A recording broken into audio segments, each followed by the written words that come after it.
Brought to you by Vigor, co-powered by Sensodyne and Vimal. ಬಾಯಲ್ಲಿ ಹೇಳಿ ಕೇಸರಿ.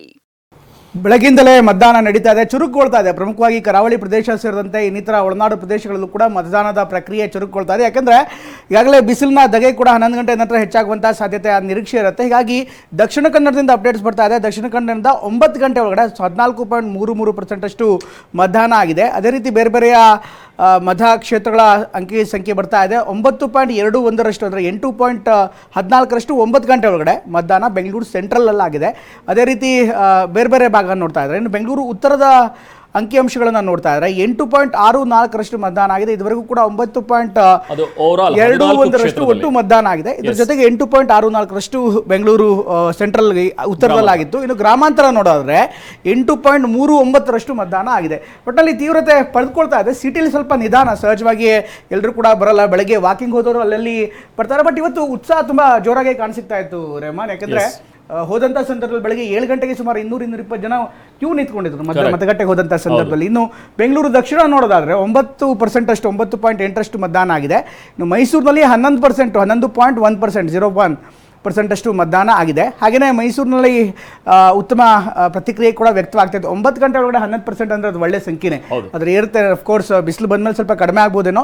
ಇನ್ನು ಉಡುಪಿ ಚಿಕ್ಕಮಗಳೂರು ಕೂಡ ಅದೇ ರೀತಿಯಂಥ ವಾತಾವರಣ ಕಂಡುಬರ್ತಾ ಇದೆ. ಜನ ಉತ್ಸಾಹವನ್ನು ತೋರಿಸ್ತಾ ಇದ್ದಾರೆ. 12.82% 12.82% ಮತದಾನ ಉಡುಪಿ ಚಿಕ್ಕಮಗಳೂರಿನಲ್ಲಾಗಿದೆ. ಇದೆಲ್ಲವೂ ಕೂಡ 9 ಗಂಟೆ ಒಳಗಡೆ ಆಗಿರುವಂಥ ಅಂಕಿ ಸಂಖ್ಯೆ. 9 ಗಂಟೆ ನಂತರ ಮತ್ತೆ 11 ಗಂಟೆ ಅಥವಾ 11:30 ತನಕ ಇನ್ನೊಂದು ಅಪ್ಡೇಟ್ಸ್ ಬರ್ಬೋದು. ತುಮಕೂರಿನಲ್ಲಿ ನೋಡೋದಾದರೆ 9.57 ಅಂದರೆ 10% ಮತದಾನ ಆಗಿದೆ. ಹೀಗಾಗಿ ಉತ್ತಮ ಪ್ರತಿಕ್ರಿಯೆ ಎಲ್ಲ ಭಾಗದಲ್ಲೂ ಕೂಡ ವ್ಯಕ್ತವಾಗ್ತಾ ಇದೆ. ಚಾಮರಾಜನಗರ 8.70% ಮತದಾನ ಆಗಿದೆ. ಒಳ್ಳೆಯ ವಾತಾವರಣ ಇದೆ. ಮತದಾನಕ್ಕೂ ಕೂಡ ಜನ ಉತ್ಸಾಹವನ್ನು ತೋರಿಸ್ತಾ ಇದ್ದಾರೆ. ಜೊತೆಗೆ ಮತಗಟ್ಟೆಯಲ್ಲೂ ಕೂಡ ಎಲ್ಲ ರೀತಿಯಂಥ ಸಿದ್ಧತೆಗಳನ್ನು, ಎಲ್ಲ ರೀತಿಯಂಥ ಸೌಕರ್ಯಗಳನ್ನು ಮಾಡ್ತಾ ಇದ್ದಾರೆ. ಪ್ರಮುಖವಾಗಿ ಹಿರಿಯರು ಯಾರಿರ್ತಾರೆ, ಹಿರಿಯರಿಗೋಸ್ಕರ ವಿಶೇಷವಾದಂಥ ಒಂದು ವ್ಯವಸ್ಥೆಯನ್ನು ಕೂಡ ಕಲ್ಪಿಸಲಾಗ್ತಾ ಇದೆ. ಅವರಿಗೆ ಆರಂಭದಲ್ಲೇ ಅವರಿಗೆ ಪ್ರಿಯಾರಿಟಿ ಕೊಟ್ಟು ಮತದಾನಕ್ಕೆ ಅನುಕೂಲವನ್ನು ಮಾಡಿಕೊಳ್ಳಲಾಗ್ತಾ ಇದೆ. ಚಿತ್ರದುರ್ಗದಲ್ಲಿ 7.73% ಮತದಾನ ಆಗಿದ್ದರೆ, ಇನ್ನು ಹಾಸನದಲ್ಲಿ 8.23% ಮತದಾನ ಆಗಿದೆ. ಹಾಗಾಗಿ ರಾಜ್ಯದ ಎಲ್ಲ ಭಾಗದಲ್ಲೂ ಕೂಡ ಅಂದರೆ 14 ಲೋಕಸಭಾ ಕ್ಷೇತ್ರಗಳ ಪೈಕಿ ನೋಡೋದಾದ್ರೆ, ಇನ್ನು ಕೋಲಾರದಲ್ಲಿ 8.30% ಮತದಾನ ಆಗಿದೆ. ಇನ್ನು ಅದೇ ರೀತಿ ಮಂಡ್ಯದಲ್ಲಿ 7.70. ಯಾಕೋ ಮಂಡ್ಯದ ಜನ ಸ್ವಲ್ಪ ನಿಧಾನ ಇದ್ದಾರೆ ರೆಹಮಾನ್. ಯಾಕಂದರೆ ಸಹಜವಾಗಿಯೇ ಮಂಡ್ಯದ ಪ್ರತಿ ಜನರ ರಕ್ತದಲ್ಲೇ ರಾಜಕೀಯ ಇದೆ. ಆದರೆ ವೋಟಿಂಗ್ ಸ್ವಲ್ಪ ನಿಧಾನ ತೋರಿಸ್ತಾ ಇದೆ. ಬಹುಶಃ ಪಿಕಪ್ ಆಗ್ಬೋದೇನೋ ಎರಡನೇ ಹಂತದಲ್ಲಿ. ಇನ್ಫ್ಯಾಕ್ಟ್ 10 ಗಂಟೆ 11 ಗಂಟೆ ನಂತರ ಸ್ವಲ್ಪ ಪಿಕಪ್ ಆಗ್ಬೋದು. ಒಟ್ಟಿನಲ್ಲಿ ಇವೆಲ್ಲ ಡೆವಲಪ್ಮೆಂಟ್ಗಳನ್ನು ನೋಡ್ತಾ ಇದ್ದರೆ ಜನರು ಮತ ಹಾಕೋದಕ್ಕೆ ತುಂಬ ಉತ್ಸಾಹದಲ್ಲಿ ಇದ್ದಂತೆ ಕಾಣಿಸ್ತಾ ಇದೆ. ಎಸ್, ಈ ಬಾರಿ ಸಾಕಷ್ಟು ಒಂದು ಉತ್ಸಾಹದಲ್ಲಿರುವಂತಹ ಮತದಾರರು. ದುನಿಯಾ ವಿಜಯ್ ಅವರನ್ನು ನೋಡ್ತಾ ಇದ್ದೀವಿ. ದುನಿಯಾ ವಿಜಯ್ ಕೂಡ ಇವತ್ತು ಮತಗಟ್ಟೆಗೆ ತೆರಳಿ ಮತ ಚಲಾವಣೆಯನ್ನು ಮಾಡಿದ್ದಾರೆ.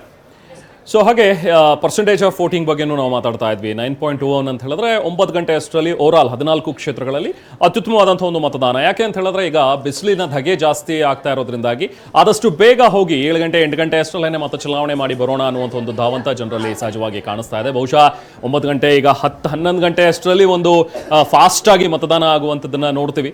ಅದಾದ ನಂತರ ಬಹುಶಃ ಕಮ್ಮಿ ಆಗ್ತಾ ಬರ್ಬೋದು. ಯಾಕಂದರೆ ಬಿಸಿಲಿನ ಧಗೆ ಕೂಡ ಜಾಸ್ತಿ ಆಗುತ್ತೆ. ಮತ್ತೆ ಮಧ್ಯಾಹ್ನದ ಬಳಿಕ ಮತ್ತಷ್ಟು ಇಂಪ್ರೂವ್ಮೆಂಟ್ ಆಗುವಂಥ ಸಾಧ್ಯತೆಗಳಿವೆ. ಅದರಲ್ಲೂ ಕೆಲವೊಂದು ಭಾಗಗಳಲ್ಲಂತೂ 14% 13% ಎಲ್ಲ ಆಗಿರುವಂತದ್ದನ್ನು ನೋಡ್ತಾ ಇದ್ರೆ, ಎಸ್ಪೆಷಲಿ ಕರಾವಳಿಯಲ್ಲಿ, ದಕ್ಷಿಣ ಕನ್ನಡದಲ್ಲಿ 14%, ಅದು 9 ಗಂಟೆ ಒಳಗಡೆ. ನಿಜ, 7 ಗಂಟೆ ಶುರುವಾಗಿ 9 ಗಂಟೆ ಅಷ್ಟರಲ್ಲಿ 14% ಆಗಿದೆ. ಪ್ರಾಬ್ಲಿ 11 ಗಂಟೆ ಅಷ್ಟರಲ್ಲಿ ಅದ್ರ ಸಂಖ್ಯೆ 30 ಗಡಿ ಕ್ರಾಸ್ ಆದ್ರೂ ಅಷ್ಟೇ. ಬಟ್ ಕರಾವಳಿಲಿ ಶೆಕೆ ತುಂಬಾ ಜಾಸ್ತಿ ಇರುತ್ತೆ. ಈ ಒಂದು ಕಾರಣಕ್ಕೋಸ್ಕರ ಜನ ಬಹುಶಃ ಬೆಳಗ್ಗೆ ಬಂದು ವೋಟ್ ಆಗೋದಕ್ಕೆ ಪ್ರಿಫರ್ ಮಾಡಿರ್ಬೋದು.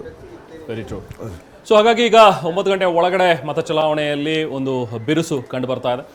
Brought to you by Vigor, co-powered by Sensodyne and Vimal. ಬಾಯಲ್ಲಿ ಹೇಳಿ ಕೇಸರಿ.